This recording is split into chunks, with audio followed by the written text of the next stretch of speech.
Welcome to the Slop Temple. We pray this video helps.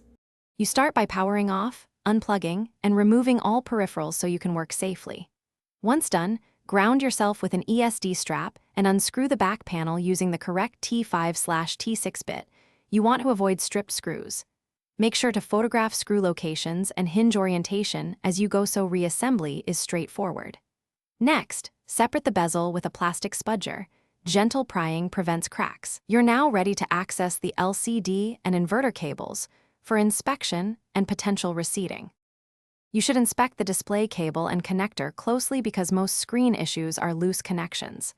Once you expose the cable, remove any tape, clean contacts, and reseat the LVDS or EDP connector firmly.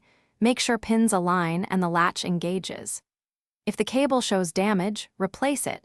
If hinges stress the cable, add protective tape or reposition strain relief. Then test the backlight circuit or LED driver with a multimeter for shorts or open circuits. This confirms whether the panel or driver needs attention. Once repairs are made, reconnect everything and reassemble the chassis, tightening screws evenly so the bezel and hinges align. You should boot the Chromebook and run quick display tests. Look for flicker, lines, or backlight issues.